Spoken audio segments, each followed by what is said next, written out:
ഭാര്യയുടെ പേരാണ് ധര എന്ന് പറഞ്ഞിരിക്കുന്നത്. ഇവരെന്ത് പറഞ്ഞറിയോ? ബ്രഹ്മദേവനോട്, അതെ ഞങ്ങൾക്ക് ഭഗവാൻ മകനായിട്ട് വന്നില്ലെങ്കിൽ ആ ഭഗവാനെ പാല് കൊടുത്ത് വളർത്താനുള്ള ഭാഗ്യം ഞങ്ങൾക്ക് വേണം.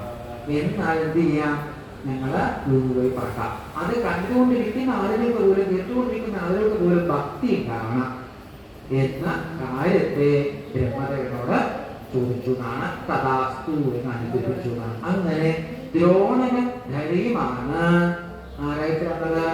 യശോദയും നന്ദഗോപരായിട്ട് വന്നത്. നന്ദഗോപൻ എന്ന് വെച്ചൊരു വസുവാണ് ഒന്ന്.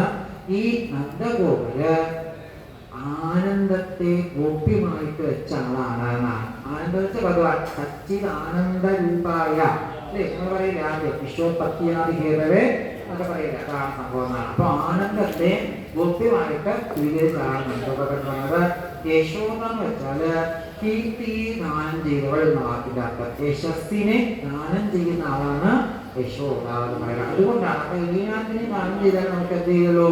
എല്ലാം കൊടുത്തു കഴിഞ്ഞ് കൊടുക്കാൻ പറ്റാതിരിക്കുന്ന സാധനമുണ്ട്. അതാണ് ഈശ്വരൻ അല്ലേ? അപ്പൊ വേദത്തിൽ പറഞ്ഞിരിക്കുന്ന പോലെ നേടി നേടി നേടി നേടി എന്ന് പറഞ്ഞിട്ട് അതിനെ എല്ലാത്തിനും ഒഴിവാക്കാൻ പറ്റാത്ത സാധനമാണ് ആര്? ഈശ്വരൻ പറഞ്ഞ പോലെ പറഞ്ഞു എന്ന് പറയാം. അതാണ് യശോദവതി അല്ലെങ്കിൽ യശോദാദേവി എന്ന് പറയാം. ഒരു ദിവസം കുട്ടികളെ കഴിഞ്ഞു. പിള്ളേരൊക്കെ വന്നില്ലേ? 1 വയസ്സ് കഴിഞ്ഞല്ലോ.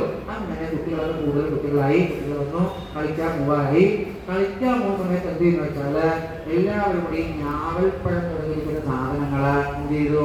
പെറുക്കാനായിട്ട് തീരുമാനിച്ചു എന്നാണ്. കുട്ടികൾക്ക് അങ്ങനെ സ്വഭാവം എല്ലാം കുട്ടി അവിടെ കൊണ്ട് വെച്ചു എന്നാണ്. അവിടെ കൊണ്ട് വെച്ച സമയത്ത് ഭഗവാൻ ആവട്ടെ പെറുക്കിയുമില്ല ഒഴിയുമില്ല. ഭഗവാന്റെ മുമ്പിൽ ഇരിക്കുന്നു ഒരു കൂട്ടം. അപ്പൊ ചോദിച്ചു, സാധനം ചോദിച്ചു, കൃഷ്ണൻ എങ്ങനെ കിട്ടിയോന്ന് ചോദിച്ചു. നിങ്ങൾക്ക് അവിടെ കിട്ടിയേ? എനിക്ക് ഇവിടെ തന്നെ ആയി. അങ്ങനെ പറ്റിച്ച് ഞങ്ങളെ പോലും പറ്റിക്കാൻ തുടങ്ങി എന്നുള്ള തോന്നൽ ആർക്ക് തോന്നി? കൂടെയുള്ള ഗോപന്മാർക്ക് തോന്നിയാണ്. അവര് വേഗം പോയിട്ട് യശോദ അതെ യശോദദേവി ആ മകൻ മണ്ണ് തിന്നിരിക്കുന്നേന്ന് പറഞ്ഞു. വേഗം പോയിട്ട് നമ്മൾ ഇന്ന് എടുക്കാൻ പോയത് കാണാം. ആ മഹാദേവന്റെ ക്ഷേത്രം ഉണ്ട് അവിടെ. അവിടെ പോയിട്ട് നോക്കൂ എന്റെ മകൻ മണ്ണ് തിന്നു എന്ന് പറഞ്ഞിട്ട് പറഞ്ഞിരിക്കുന്ന മഹാദേവ ക്ഷേത്രം ഉണ്ട് അവിടെ. അങ്ങനെ എന്ത് ചെയ്തു? ഇവിടെ പാലും വെണ്ണയും ഇതൊക്കെ കൊണ്ടാണ് ഈ മണ്ണ് നിന്ന് തുറക്കാൻ താഴേക്ക് വെച്ചു. പറഞ്ഞ അമ്മേ നാമം ഭക്ഷിതമാനന്ദ സർവേ വിദ്യ വിശംസേന അമ്മേ എല്ലാം മോയക്കാരൻ ഞാൻ മാത്രമേ ഉള്ളൂ. ആര്? സത്യശിവമില്ലേ ഭഗവാൻ? സച്ചിദാനന്ദ എന്നല്ല പറയും. സപ്ത ചിത്ത ആനന്ദല്ല ഭഗവാൻ. ഞാൻ പറഞ്ഞു ഏക്കം പറയുന്നുണ്ടല്ലോ മണ്ണെന്നുള്ളത് പ്രകടമായാണ്. ഇല്ല അമ്മ ഏക്കം നോയനാ എന്ന് പറഞ്ഞതാണ്. ഒന്നുമല്ല കാണിക്കുന്നതായി. എന്നാലും ഞാൻ വിശ്വസിക്കുള്ളൂ എന്നാണ്. വായ തുറന്ന് കാണിച്ചു എന്നാണ്. എന്താ കണ്ടത് അവിടെ? ഈ ഭൂഗോളങ്ങളും ആകാശങ്ങളും നക്ഷത്രങ്ങളും കാണുന്നു. ആ ഭൂഗോളത്തിന്റെ ഉള്ളിൽ നമ്മുടെ ഭാരതത്തെ കാണുന്നു. ഭാരതത്തിന്റെ ഉള്ളിൽ ഉത്തർപ്രദേശിനെ കാണുന്നു. ഉത്തർപ്രദേശിനുള്ളിൽ മധുരയെ കാണുന്നു. മധുരയുടെ ഉള്ളിൽ ആ ഗോകുലത്തെ കാണുന്നു. ഗോകുലത്തിനുള്ളിൽ ആ യശോദാദേവിയെ കാണുന്നു. യശോദാദേവിയുടെ വായുവിന്റെ ഉള്ളില് ആ യശോദാദേവി നോക്കുന്ന സമയത്ത് കൃഷ്ണന്റെ വായു നോക്കുന്ന ചിത്രം കാണുന്നു. ആ വായുവിൽ വീണ്ടും ഈ ഭൂഗോളങ്ങള് നക്ഷത്രങ്ങള് ജ്യോതിർഗോളങ്ങള് ആ ജലമുണ്ട് സൂര്യനുണ്ട് ചന്ദ്രനുണ്ട് തുടങ്ങിയ കാര്യങ്ങള് ആ ഭൂഗോളത്തിൽ വീണ്ടും ഒരു ഉത്തർപ്രദേശ്, വീണ്ടും ഒരു ഭാരതം, വീണ്ടും ഒരു മധുര, വീണ്ടും ഒരു ഗോകുലം, വീണ്ടും ഒരു യശോദ. ഇങ്ങനെ അവസാനിക്കാത്ത ചിത്രമായിട്ട് പോയി പറയാൻ. അങ്ങനെ എന്തിരിക്കുന്നു? യശോദദേവിക്ക് 2 തവണയാണ് ഇങ്ങനെ ഭാഗ്യം ലഭിച്ചതെന്ന് പറയും. ഈ പ്രപഞ്ചം മുഴുവൻ അമ്മേ പുറത്തല്ല, ഇതൊക്കെ എവിടെയാണ്? എന്റെ അകത്താണെന്ന് ബോധിപ്പിക്കുകയാണ് ഭഗവാൻ ചെയ്തു വെച്ചിരിക്കുന്നത് എന്നുള്ളതാണ്. അങ്ങനെ എന്ത് ചെയ്തെന്ന് വെച്ചാല് ഒരു പഴക്കാരി വന്നു കേട്ടോ. ഒരു പഴക്കാരി വന്നിട്ടുണ്ടായിരുന്നു. പഴക്കാരി വന്ന സമയത്ത് ചോദിച്ചു, അതെ പഴം വേണോ എന്ന് ചോദിച്ചു. ആ പഴം വേണമെന്ന് ആരെ വേണ്ടെന്ന് പറയാ അല്ലേ? പെരുന്ന് പറഞ്ഞു, ശരിയെന്ന് പറഞ്ഞു. പഴമൊക്കെ വാങ്ങിച്ചു കൊടുത്തു. പഴമൊക്കെ വാങ്ങിച്ചു കൊടുത്തതിന് ശേഷം ഇതിനെന്തെങ്കിലും തിരിച്ചു കൊടുക്കണ്ടേ? അതിപ്പോ കറൻസിയുടെ പരിപാടിയൊന്നും ഇല്ല. അപ്പൊ എന്ത് ചെയ്തു? നേരെ ഭാഷ സമ്പ്രദായമാണ് അല്ലേ? നെല്ലോ അരിയോ തിരിച്ചു കൊടുക്കാന്നുള്ളതാണ്. അങ്ങനെ 1 വയസ്സ് കഴിഞ്ഞിരിക്കുന്ന ആളുടെ കയ്യിൽ എത്ര നെല്ല് കൊള്ളും ഇല്ലേ? അങ്ങനെ ഭഗവാൻ ഇങ്ങനെ എടുത്തുകൊണ്ട് വന്നിട്ട് ഉമ്മറപ്പടിയൊക്കെ ചാടി കടന്ന് അടുത്തവഴക്കെ ആ മുത്തശ്ശിയുടെ കയ്യിൽ എത്രയുള്ളൂ? ഈ മുത്തശ്ശി വന്നിട്ട് ഭഗവാന്റെ താമര കൊടുക്കുന്ന മുഖത്തെ കണ്ടതോടുകൂടി തന്നെ മറന്നോണ്ടിരിക്കാതെ എന്താണ് കിട്ടിയത് ഒന്നും നോക്കിയില്ല. കൊട്ട കാണിച്ച് ഒരു സാധനം കിട്ടി.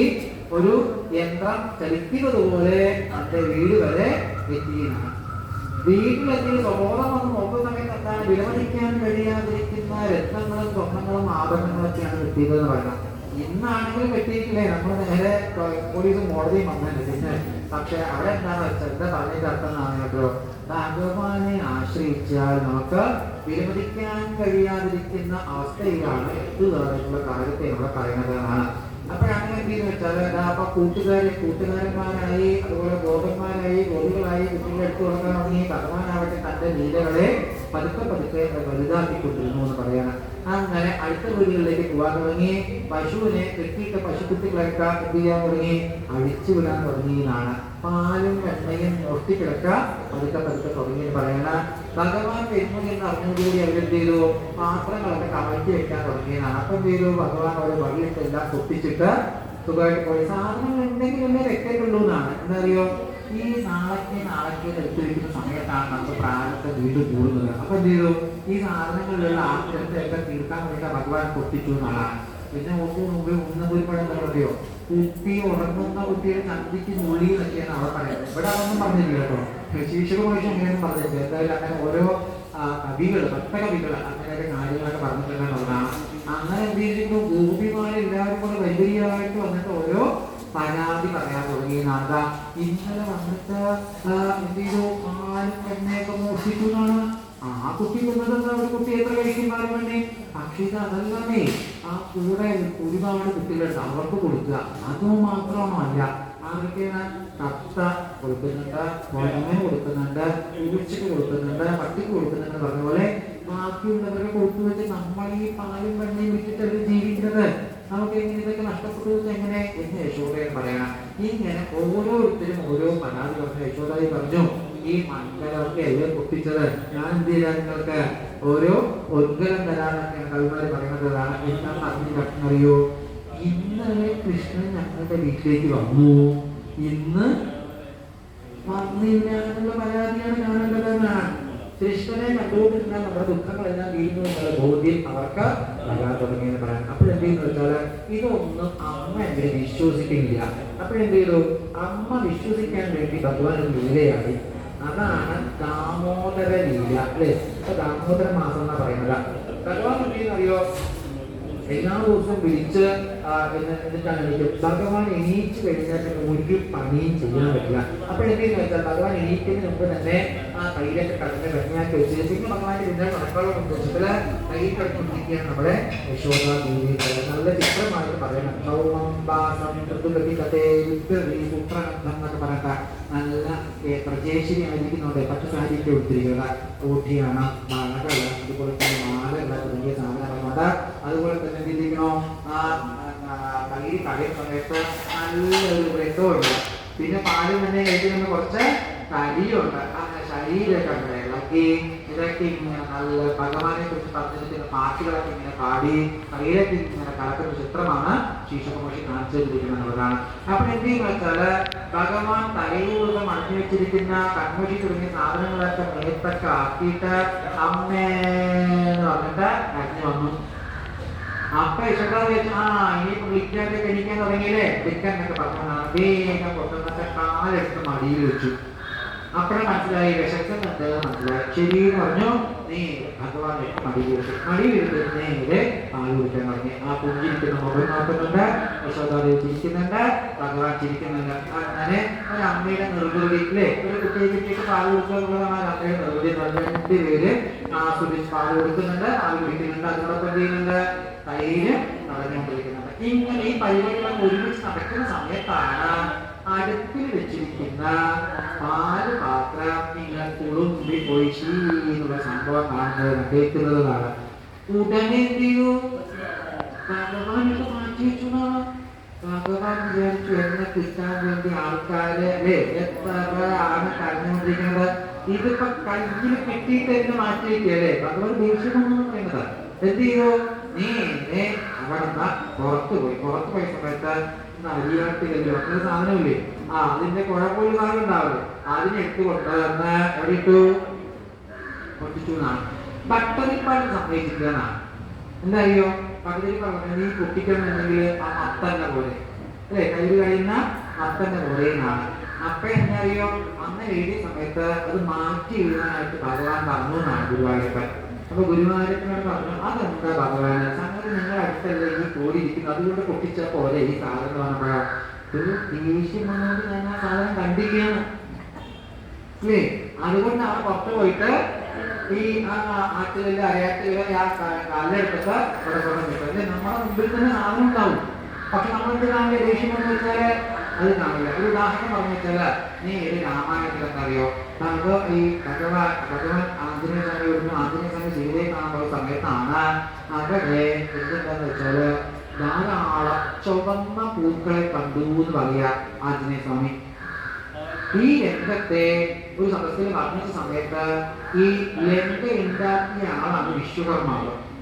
വിശ്വകർമാവ് പറഞ്ഞു അവിടത്തെ പുഷ്പങ്ങള് വെള്ള പൂക്കളാണെന്ന് പറഞ്ഞു. ഞാനാണ് അവർ നട്ടുപിടിപ്പിച്ചത്, അതുകൊണ്ട് അത് വെള്ള പൂക്കളാണെന്ന് പറഞ്ഞു. ആഞ്ജനേയ സ്വാമി എന്ത് ചെയ്തു, പറ്റില്ല, ഞാൻ കണ്ടത് ചുവന്ന പൂക്കളാണെന്ന് പറഞ്ഞു. അപ്പൊ സംഭവം അവസാനം ശ്രീനാഥൻ നമ്മുടെ മുമ്പിലെത്തി, ഇത് ചുവന്ന പൂവാണോ വെള്ള പൂവാണോ എന്നുള്ളത്. അവസാനം എന്ത് കണ്ടുപിടിച്ചു, ആഞ്ജനേയ സ്വാമി ദേഷ്യത്തോടു കൂടിയാണ് അവിടെ എത്തുക. ആ രാവണനെ കിട്ടിയ 10 തലയും പിടിച്ചു പോയി നാരങ്ങ പിഴിയുന്ന പോലെ പിഴിയാനുള്ള ഉദ്ദേശത്തിലാണ് ലങ്കയിലെത്തിയത്. അപ്പൊ എന്തുകൊണ്ട് തന്റെ ഉള്ളിലുള്ള ദേഷ്യമാണ് പുറത്ത് കണ്ട സമയത്ത് അത് ചുവന്ന പൂവായി തോന്നിയത് എന്നാണ്. അതുപോലെ ഇവിടെ പറഞ്ഞെന്തറിയോ, ദേഷ്യം കാരണം ഞാൻ അടിച്ചിരിക്കുന്ന സാധനത്തെ കണ്ടില്ല എന്നാണ് പറയുന്നതൊക്കെയാണ് ആചാര്യന്മാർ പറയണതാട്ടോ. അങ്ങനെ എന്ത് ചെയ്തെന്ന് വെച്ചാല് യശോദാദേവി നോക്കുന്ന സമയത്ത് എന്താ കാണുന്നത്, ഭഗവാന്റെ കീർത്തിചന്ദ്രിക എങ്ങനെയാണോ ലോകം മുഴുവൻ പടക്കുന്നത് എന്ന രീതിയില് അടിയുടെ കല പരന്ന് ഒഴുകിക്കൊണ്ടിരിക്കുന്നത്. ആ കുറച്ചു നേരമായിട്ട് വെണ്ണയുണ്ടല്ലോ, വെണ്ണയൊന്നും കാണാനുമില്ല. അങ്ങനെ വെണ്ണ എടുത്തുകൊണ്ട് ഭഗവാൻ ഓടിപ്പോയിട്ട് ഒരലിന്റെ മുകളിൽ കഴിഞ്ഞിട്ട് തന്റെ കൂടെയുള്ള കൂട്ടുകാരന്മാർക്കും അതുപോലെ തന്നെ ആ കൊരങ്ങിന്, പൂച്ചയ്ക്ക്, തത്തയ്ക്ക്, പക്ഷികൾക്ക് തുടങ്ങിയ സാധനങ്ങളൊക്കെ കൊടുത്തുകൊണ്ടിരിക്കുന്ന ചിത്രമാണ് ആര് കാണുന്നത്, യശോദാദേവി കാണുന്നത്. കയ്യിലൊരു പടിയുണ്ട്. ഇതാണ് കുന്തി ദേവി ആദ്യം ദിവസം കുളിച്ചത്. എന്നാൽ ഇതിന്റെ തത്വം എനിക്ക് മനസ്സിലാവുന്നതാണ്. ആരെ പേടിച്ചിട്ടാണ് അഗ്നി ജ്വലിക്കുന്നത്, അതുപോലെ തന്നെ ഭൂമി വെള്ളത്തിൽ മുങ്ങിപ്പോവാത്തത്, ഈ പുഷ്പത്തിന്റെ സൗരഭ്യം ഉണ്ടാവുന്നത്, അതേപോലെ തന്നെ അഗ്നി ജ്വലിക്കുന്നതും ഓരോ ഋതുകാലഘട്ടങ്ങളിലും ഓരോ സാധനം വിരിയുന്നതും കൊഴിയുന്നതൊക്കെ ആരെ പേടിച്ചിട്ടാണോ, ആ ഭഗവാൻ അമ്മയുടെ കയ്യില് ഒരു കഷ്ണം വടി കണ്ടിട്ട് സ്വിച്ചിട്ട പോലെ കരഞ്ഞു എന്ന് പറഞ്ഞതാണ്. അപ്പൊ മനസ്സിലായി എന്തറിയോ, കുട്ടി വടി കണ്ടിട്ടാ പേടിക്കണം. അപ്പൊ വടി എന്ത് ചെയ്തു, വിളിച്ചു വെച്ചു. അപ്പൊ എന്തായി, ചിരിച്ചു, എനിക്ക് പേടിയില്ല എന്ന രീതിയിൽ. ഇങ്ങനെ ഈ നാട്യം കുറെ നേരം നീണ്ടു നിന്നതാണ്. വടിയെടുത്ത് കാണിച്ചു, എന്ത് ചെയ്യും, കഴിയുന്നേ കഴിയും, വടി മറിച്ചു വെച്ചാല് ചിരിക്കും അല്ലേ, എനിക്ക് ആരെയും പേടിയില്ല. അവസാനം എന്ത് ചെയ്യും അറിയോ, പിരിക്കാനായിട്ട് ഓടിയെന്നാണ്. കുറച്ച് തടിയൊക്കെ ഉണ്ടെന്ന് പറഞ്ഞില്ല യശോദാദേവി. പ്രഭാതനാവട്ടെ ഓടടാ ഓട്ടം എന്നാണ്. വീട്ടിനുള്ളിൽ കൂടെ ഓടി ഓടി ഓടി ഓടി വീടിന് പുറത്ത് കടന്നു. പിന്നെ വീട്ടിന് ചുറ്റും എന്തായി, ഓട്ടമായി. അമ്മ പുറകില്, മകന് മുമ്പില്. പരീക്ഷിത മഹാരാജാവിനോട് ശ്രീശുക മഹർഷി പറയാണ്, യാഗം കൊണ്ടും യോഗം കൊണ്ടും യജ്ഞം കൊണ്ടും പൂജ കൊണ്ടും തപസ് കൊണ്ടും കിട്ടാതിരിക്കുന്ന ഈ ഭഗവാനെ ഈ അമ്മ എന്ത് ചെയ്യണോ, പിടിക്കാനായിട്ട് ഓടുകയാണെന്ന് പറയുന്നത് തന്റെ കുട്ടിയാണ് എന്ന രീതിയിലാണ്. അപ്പോഴാണ് രാവിലെ എണീച്ചിട്ട് നമ്മുടെ ഗോപിമാര് ഭഗവാനെ കാണാനുള്ള വ്യാജേന അവിടെ എത്തിയിരിക്കുന്നതാണ്. നോക്കുമ്പോ എന്താ കാണുന്നത്, അമ്മയും മകനും തമ്മിൽ ഓട്ടമത്സരമാണ് അല്ലേ. ഓടി ഓടി ഓടിച്ചിരിക്കണോ, പറയണോ നിന്നെ എനിക്ക് ഇപ്പൊ കിട്ടും കിട്ടുന്നതാണ്. ഭഗവാൻ തിരിഞ്ഞോട്ട് എന്താ കാണുന്നത്, അമ്മ ഇങ്ങനെ ഒഴിച്ച് ബാക്കിയായിട്ട് ഇപ്പൊ കിട്ടുന്നത് നോക്കാം.